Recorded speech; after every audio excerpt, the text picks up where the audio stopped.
seperti jebakan utang China. Jadi konotasinya adalah tentu saja negatif terhadap uang dari China.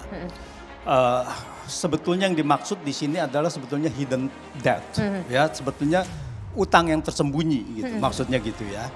Nah, memang kalau kita ngelihat dari utang tersembunyi, ya konotasinya sebetulnya bukan China yang melakukan jebakan itu, ya kita sendiri pemerintah yang melakukan jebakan itu gitu. Jebakan utang, utang najis, ya utang yang tidak digunakan secara produktif, utang yang menimbulkan korupsi berlapis-lapis. Ini tentu kita harus perangi. Semua orang sepakat dalam hal itu.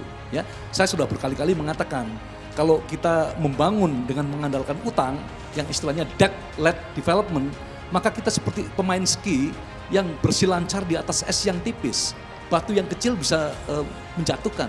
Ya, itu sebabnya kita harus hati-hati. Itu sebabnya di DPR kami terus-menerus menekankan kepada Kementerian Keuangan, utang harus dibuat transparan, produktif, ya, akuntabel. Kalau tidak bahaya. Pemerintah selalu bilang bahwa rasio utang pemerintah only itu masih under 60%. Padahal masih ada shadow debt tadi yang via BUMN. Itu ujungnya sebenarnya tanggungan pemerintah juga. Ya, lebih dari 60% dari GDP. Dan sekarang yang masalah selain dari utang pemerintah adalah utang BUMN. Dan itu banyak deal dengan konsorsium BUMN dari China. Ini mungkin urgensinya untuk bicara itu juga.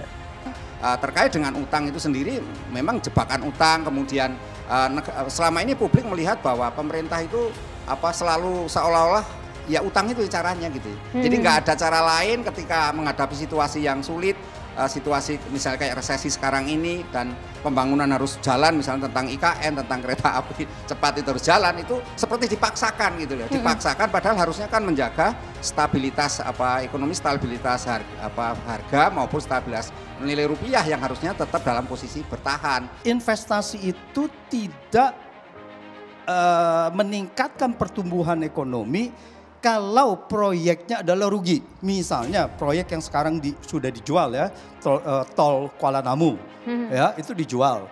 Saya tidak tahu itu beredar di masyarakat bahwa ada yang bilang rugi, dijualnya cuma 800 sekian miliar, padahal modalnya 1,5 triliun gitu kan, tapi ada yang bilang untung gitu.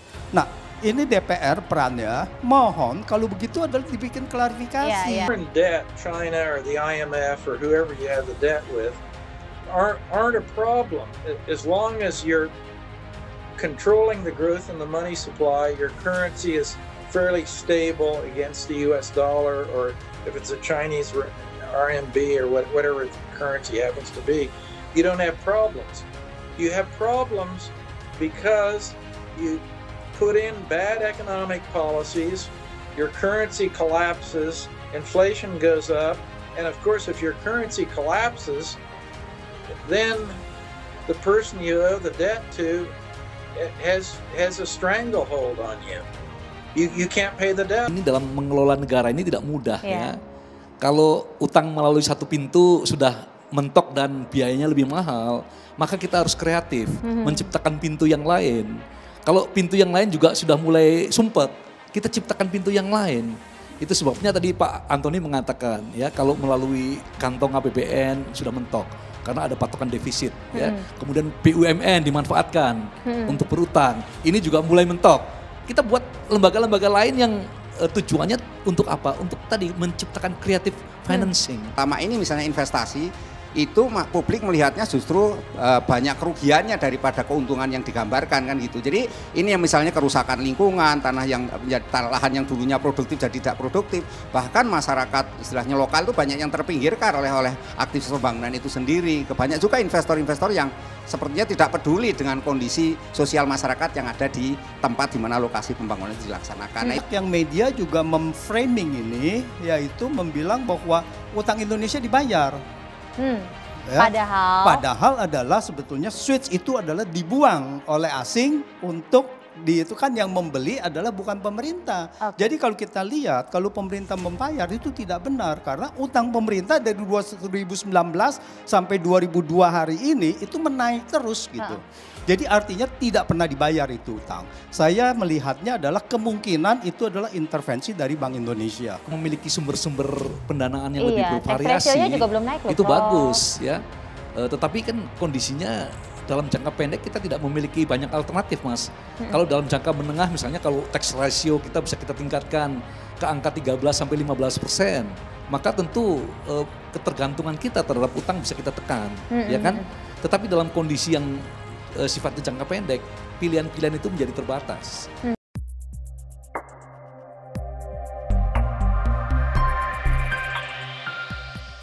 Sementara itu, dengan latar belakang kewaspadaan terhadap jebakan hutang China, pengamat berharap peninjauan ulang utang Indonesia juga menjadi prioritas dalam pertemuan itu.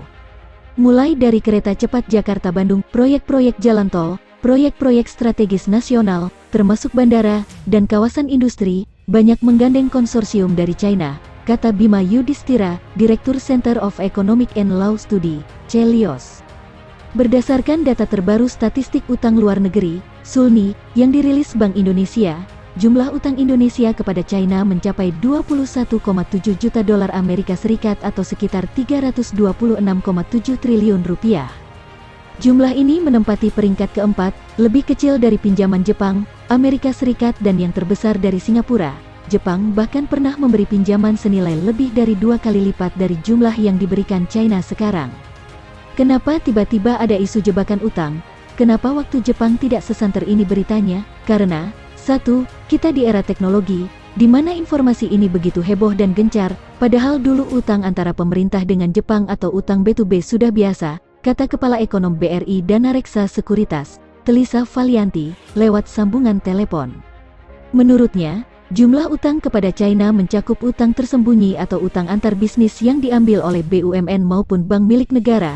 Bukan berarti utang tersebut diambil secara sembunyi-sembunyi, tapi utang itu tidak tercatat sebagai utang pemerintah. Permasalahannya, ternyata proyek-proyek yang dibuat China ini berbeda dengan Jepang dulu, produktivitasnya dipertanyakan. Contoh, kereta api cepat Jakarta-Bandung, pengerjaannya molor, ini kan tidak meningkatkan produktivitas sedangkan hutangnya sudah berjalan, kata Telisa yang juga merupakan dosen di Universitas Indonesia. Telisa juga menyoroti paket-paket perjanjian yang menurutnya tidak bernilai tinggi bagi Indonesia. Jadi kalau China itu semuanya, utangnya dari dia, bahan bakunya dari dia, tenaga kerja bukan hanya level yang tinggi, tapi yang bawah pun dari dia, kata Telisa.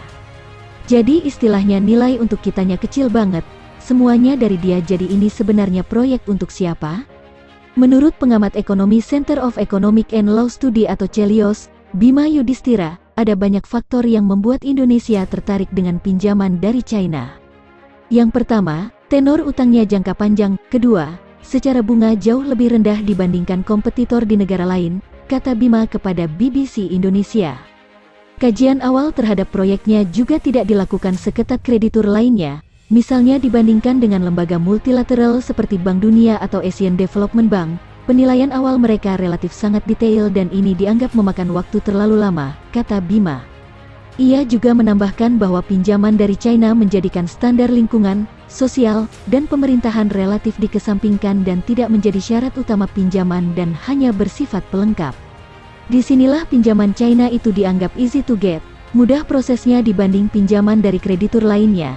Tapi cara-cara pinjaman dengan penilaian ataupun perencanaan yang sudah bermasalah dari awal, yang penting prosesnya cepat, kata Bima, ya ini ternyata menimbulkan banyak problem dalam proses maupun dalam penyelesaiannya.